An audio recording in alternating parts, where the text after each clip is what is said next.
Salamlar, vaxtınız xeyir olsun. Hazırda Avropanın ECMWF hava tərəqqatları mərkəzinin model proqramlarının ən son təllərlə tanış oluraq. Birbaşa olaraq web səhifə üzərindən yağıntı parametrlərinin göstəricilərinə əsasən 27 iyun gündüz saatlarında Azərbaycanın bir sıra rayonlarında artıq lokallaşan lakin intensiv bir leysan dolu ildırım proseslərinin aktiv inkişafı gözlənir. Hətta Bakı, Abşeron, Sumqayıt ərazisində də 27 iyun gündüz saatlarından başlayaraq artıq qısa müddətli lokallaşan bir leysan xarakterli yağışların yağması potensialı var. Bu barədə birbaşa page və radar məlumatlarının təlləri əsasında son dəqiqə məlumatları kanalda yayımlanacaq. Artıq 27 iyun gündüz saatlarında hətta Bakıdakı prosesin lokal xarakterli intensiv və güclü olması potensialı var və bu sistemin ən biç hissəsi isə 27 iyundan 28 iyuna keçən gecə saatlarında gözlənir. Bu barədə mən ətraflı danışacağam. Kiçik Qafqazın Daşkəsən, Gədəbəy, Kəlbəcər, Şuşa, Laçın, Xankəndi, Zəngəzur, Zəngilan, Böyük Qafqazın Balakan, Zaqatala, Şəki, Qax, Oğuz, Qəbələ rayonlarında, Dağlıq, Şirvanda, hətta Mərkəzi Aran rayonlarında və Cəlilabad, Astrada da 27 iyun gündüz saatlarında tez-tez lokal, şimşək, ildırım, leysan prosesləri gözlənilir. 27 iyun gündüz saatlarındakı proses Bakıda bir daha bildirdiyim kimi lokal xarakterli intensiv və güclü ola bilər.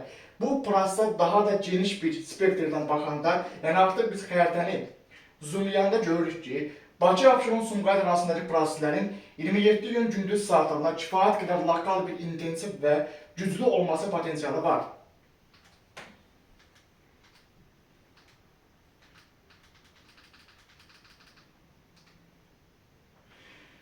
...27 iyun gündüz saatlarında Avropanın ECMWF hava tərəqqatları mərkəzinin son model təllərinə əsasən Bakı, Abşeron, Sumqayıt arasındakı prosesin topa yağış buludlarının qısa müddət ərzində güclü inkişafı ilə nəticələnməsi gözlənilir. Bu da Bakının lokal ərazilərində yanıtların qısa müddətli güclü olması nəticələnəcək. Lakin buradakı proseslərin real vəziyyəti isə 27 iyun gündüz saatlarında birbaşa page və radar məlumatların təlləri əsasında məlum olacaq ki, Bakının daha çox hansı ərazilərində leysan gözlənir. Bu barədə son dəqiqə məlumatları kanalda yayımlanacaq. 27 iyun günün ikinci yarısına doğru Bakıda yağıntı nisbətən səngiyəcək, lakin bu aldadıcı olacaq. Çünki sistemin əsas özəyi 27 iyun axşama doğru, 27 iyundan 28 iyuna keçən gecə saatlarında gözlənilir. Böyük Qafqazın Balakan, Zaqatala, Şəki, Qax, Oğuz, Qəbələ rayonlarında 27 iyun günün ikinci yarısına doğru yanıtların artıq bir qədər də intensiv və güclü olması gözlənilir və xüsusilə də Böyük Qafqazın Balakan, Zaqatala, Şəki, Qax, Oğuz, Qəbələ rayonlarında və Dağlıq Şirvanda, Quba, Qusardakı yanıtların lokal leysan xarakterli intensiv və güclü olması nəticəsində çaylarda sululuğun kəsin artması gözlənilir.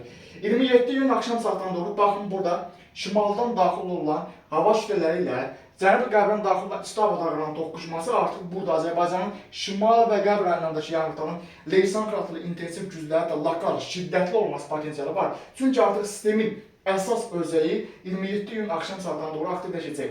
Proses nəticəsində Qazax, Ağstafa, Tovuz, Şəmşir, Gəncə, Mingəçevir, Göyçə, Goranboy, Kiçik Qafqazın Daşkəsən, Gədəbəy, Kəlbəcər, Şuşa, Laçın, Xankəndi, Zəngəzur, Zəngilan, Naxçıvanın əksər dağ kəndlərində, Mərkəzi Aranın Yevlax, Kürdəmir, Zərdab, İmişli, Ucar, Ağdaş rayonlarında və Horadiz ərazisindəki topa yağış buludlarının da fiziolog Horadizdən Beyləqan rayonuna doğru saatlı İmişli, Sabirabad rayonlarına doğru yayılması gözlənir. Proses artıq hər ikisindən saat güclənməyə başlayacaq. 27 iyun axşam saatlarına doğru Azərbaycan vaxtı ilə 27 iyun saat 19:20-21 radələrə doğru artıq burada Mərkəzi Aran arasındakı yanıqların kifayət intensiv və güclü olması və bu sistemin özəyinin Dağlıq Şirvan ərazisindən Bakı, Abşeron, Sumqayıt arasına doğru daxil olması potensialı var. ECMWF-in bugünkü, yəni Avropanın orta mənzilli hava tərəqqatları mərkəzinin hazırki model proqramlarının təllərinə əsasən 27 iyundan 28 iyuna keçən gecə saatlarında Mərkəzi Aran rayonlarında formalaşan şiddətli topa yağış buludlarının Dağlıq Şirvandan Bakı, Abşeron, Sumqayıt arasına doğru daxil olması potensialı var. Bu sistemin bir qolu da artıq Bakı buxtası ərazisində, yəni Abşeronun cənub hissəsində və Abşeronun şimalında, yəni Abşeronun sahil hissələrində yerləşən dəniz ərazisində, yəni Xəzərin Abşeronun həm şimalında, həm də cənubunda buludların daha da güclənməsi potensialı var. Yəni bu o deməkdir, dünya praktikasında sistemlər adətən dəniz üzərindən keçərək, xüsusilə bu konvektiv tipli sistemlərin bir qədər güclənməsi gözlənilir. Bu da qlobal model buradakı yanıtların intensiv və güclü olmasını göstərir. Hətta proses real zaman ərzində qısa müddətli şiddətli belə ola bilər. Nəticədə 27 iyundan 28 iyuna keçən gecə saatlarında Bakıda minimal yağıntının 50 mm-dən artıq yağması gözlənir. Hətta lokal xarakterli yağıntıların 100 mm-dən artıq yağması nəticəsində su basma hadisələrində yenidən təkrarlanma potensialı var. Və bu prosesin qəfil şiddətlənən küləklərlə və leysanın çox sıx yağması ilə müşahidə edilməsi gözlənilir. Yəni 27 iyundan 28 iyuna keçən ildə başdakı leysan kifayət qədər intensiv və güclü olacaq.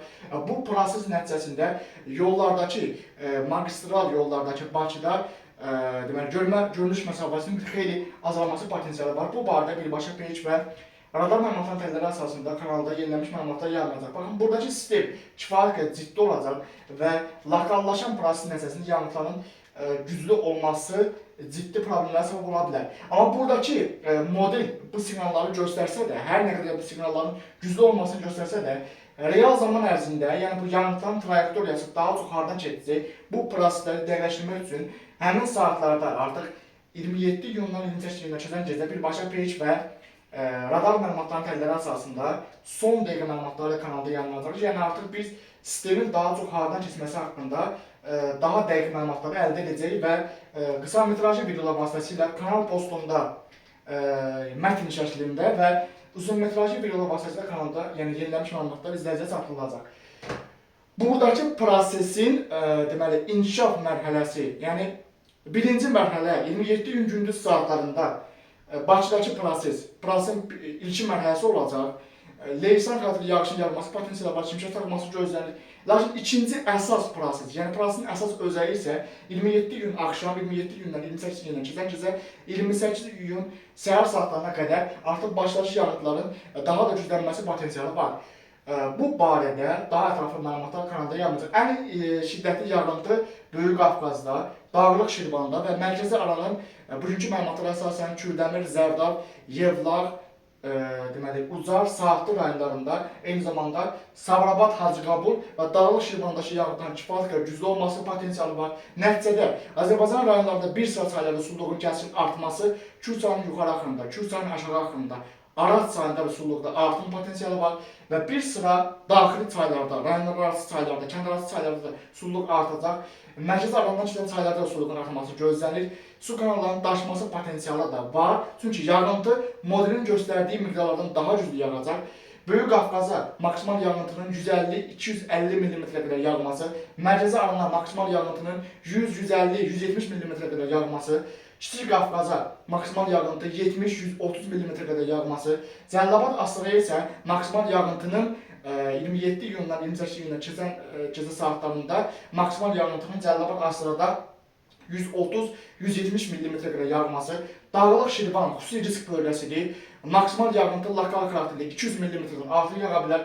Bakıda da yağıntı, minimal yağıntı 50 mm qədər olacaq. Hətta bu proses lokal xarakterli 100 mm-dən artıq ola bilər ki, bu da həm iyun ayı üçün xarakter olmayan bir prosesdir, həm də Bakının çox illik göstəricilərində belə bir proseslər demək olar ki, müşahidə edilmir, rekord bir göstəricidir.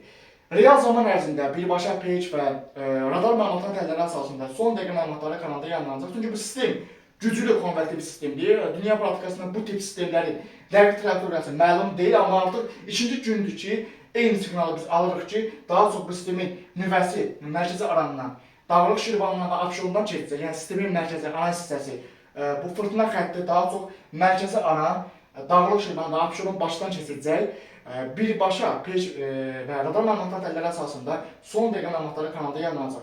Artıq Azərbaycanda Milli Hidrometeorologiya Departamentinin daha tez bir şəkildə, yəni artıq 2030-cu il gec sayılır, daha tez bir şəkildə Azərbaycan artıq erkən xəbərdarlıq sistemlərinə qoşulmalıdır ki, artıq külək üçün sarı randaratı xəbərdarlıq edilir, amma yağış üçün də, yağışın intensivliyi üçün də, dünya praktikasında, qonşu Türkiyə arasında, yağıntılar üçün də, yağış üçün də bir sarı, narıncı və qırmızı xəbərdarlıq kod dərəcəsi deməli, izah edilir, insanlara çatdırılır.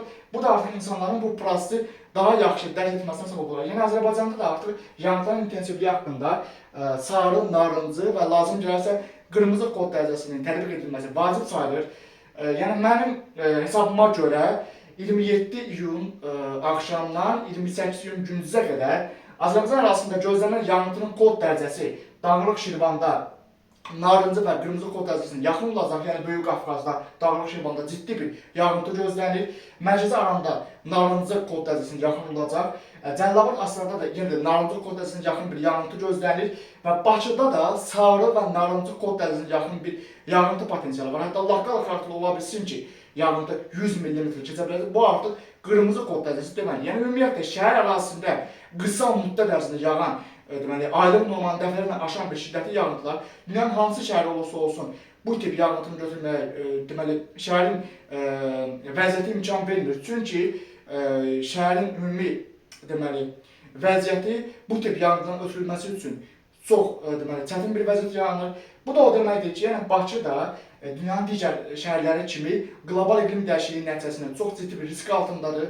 Kanalda mən dəfələrlə bildirmişəm ki, 2030-cu ilə qədər Bakıdakı yağıntıların daha da artması artıq Bakının iqliminin rütubətli subtropik, rütubətli tropik iqlim tipə çevrilməsi gözlənir. Yəni quru yarımsahra və yarımsahra iqlimi deyil, daha çox artıq yeni iqlim norması, yeni iqlim dəyişikliyi nəticəsində yeni iqlim norması artıq qəbul edilməlidir rəsmi olaraq və artıq Bakıdakı yağıntıların yeni ilin dövründə bir xeyli artması artıq Bakının iqliminin rütubətli tropik, rütubətli subtropik iqlim tip sistemi ilə çevrilməsi gözlənilir. Bu artıq qaçılmazdır. Çünki bir daha bildirirəm ki, qlobal istiləşmə dedikdə burada təkcə qurallıqdan söhbət getmir.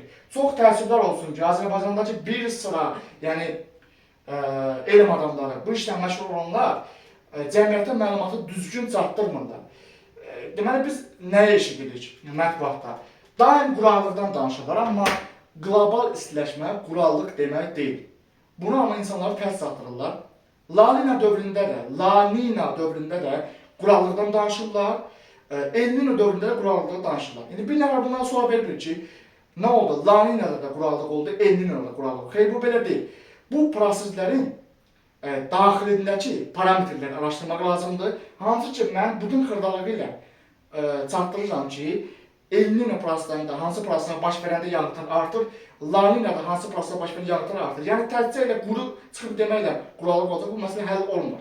Faktiki olaraq, Xəzər dənizinə yaxın olan şəhər rayonlarında və Bakı, Abşeron, Sumqayıt arasındakı yağıntılar faktiki olaraq artmağa davam edir.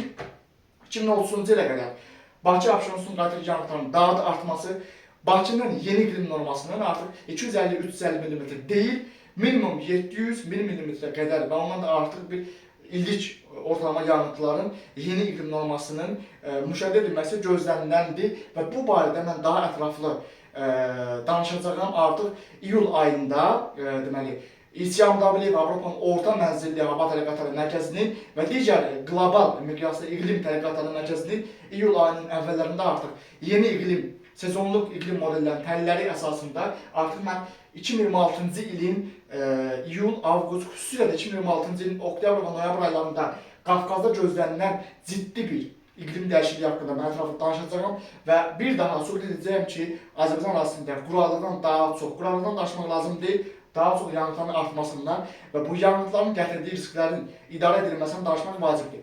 Bu barədə son dəqiqə məlumatları birbaşa page və radar məlumatları təhlilləri əsasında kanalda yayınlanacaq.